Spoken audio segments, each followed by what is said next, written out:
पास इसका रिकॉर्ड मौजूद है, लोहे महफूज में, और करामन कातबीन भी इससे बराबर लिख रहे हैं। वहाँ इनकार की कोई गुंजाइश नहीं होगी। वहाँ छुपना चाहोगे छुप नहीं सकोगे, वहाँ भागना चाहोगे भाग नहीं सकोगे। मेरे भाइयों, हम तो नाचने गाने वाले थे, अल्लाह पाक ने कहाँ गंदगी के ढेर से उठाया, कहाँ अंबिया वाले काम में बिठा दिया, और आज लाके आप लोगों के सामने खड़ा कर दिया। अभी भी नहीं समझोगे तो कब समझोगे? नबी तो किसी ने आना नहीं, अल्लाह तो गिरे पड़ों को उठा उठा के आपके सामने खड़ा कर दिखा रहा है। अल्लाह ने जिल्लत के नक्शों में इज्जत देकर दिखा दिया।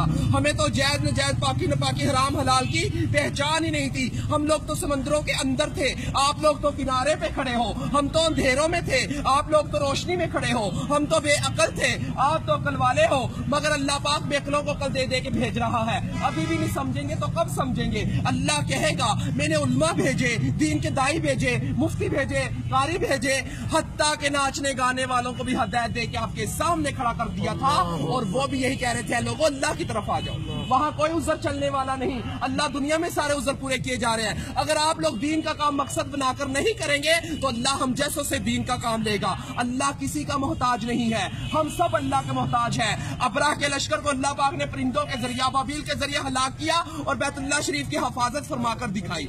नमरूद को एक मच्छर के जरिए हलाक किया, जिस बादशाह के तख्त पर बैठकर वो सजदे करवाया करता था, उसी बादशाह के तख्त पर बैठकर अल्लाह पाक ने उसके सर में चित्तर मरवा के दिखाए। अल्लाह किसी का मोहताज नहीं है, हम सब अल्लाह के मोहताज हैं। मेरे भाइयों, अगर ये तबलीग की मेहनत ना होती तो हम जैसे कैसे राह रास्ते आते? ये काम बिल्कुल हक और सच है मेरे भाइयों, ये अंबिया वाला काम है, नबी तक किसी ने आना नहीं है। अगर ये तबलीग की मेहनत ना होती, चोर फराड ज़नाई कैसे राह रास्ते पे आते?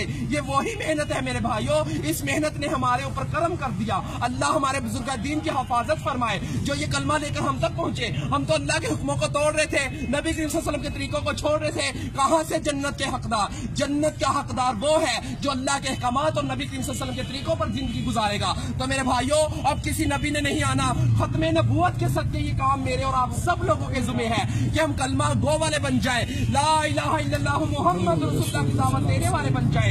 हर नगरी नगरी, बस्ती बस्ती, गांव गांव, शहर शहर, ऑल टू वर्ल्ड इस कलमे को लेकर जाना मेरे और आप सब लोगों के जिम्मे है। तो मेरे भाइयों, अल्लाह के हरूफ 4, मुहम्मद के हरूफ 4, आसमानी किताबें 4, बड़े फरिश्ते 4, नबी करीम सल्लल्लाहु अलैहि वसल्लम के दोस्त 4, खाना काबा के कोने 4, इमाम 4। इसी वजह से बुजुर्ग कहते हैं पहली फुर्सत में 4 महीने लगाकर इस काम को सीखे और जिंदगी का मकसद बनाकर चले।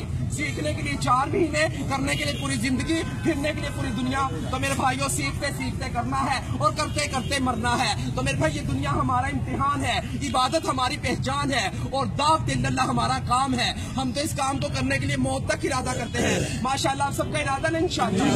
अल्लाह को मेरे भाइयों तलब दिखाओ, लेकर जाने वाली अल्लाह की जात है। जब हम अपनी तलब तो दिखाए, हम अल्लाह के रास्ते में निकले तो सही, अल्लाह हमें अधूरा नहीं छोड़ेगा। हम कहते थे हम नाचेंगे नहीं, गाएंगे नहीं, कहाँ से खिलाएंगे, मगर रिज़्क़ का वादा तो उसने किया है। जब अल्लाह के रास्ते में निकले तो पता चला कि रिज़्क़ देने वाला कौन है? अल्लाह है। हम कहते थे हमें दुनिया रिज़्क़ देने वाली है, दुनिया किसी को कुछ देने वाली नहीं है। ये दुनिया फानी है, एक दिन छूट जानी है। अगर दौलतों में कामयाबी होती तो फिर और कामयाब हो जाता, हमान शदाद कारून कामयाब हो जाता। दौलतों में कामयाबी नहीं है, कामयाबी है तो अल्लाह के दीन में कामयाबी है। तो इंशाल्लाह सबका इरादा है ना? इंशाल्लाह हमारे लिए भी मेरे भाइयों दुआएं करना। हमारा अल्लाह एक, नबी एक, कुरान एक, खाना काबा एक, हम मुसलमान भाई एक। हमने इस कलमे को लेकर दुनिया तक पहुंचना है। हमारे लिए इस्तिकामत और आफियत का मामला फरमाए अल्लाह। अस्सलाम वालेकुम।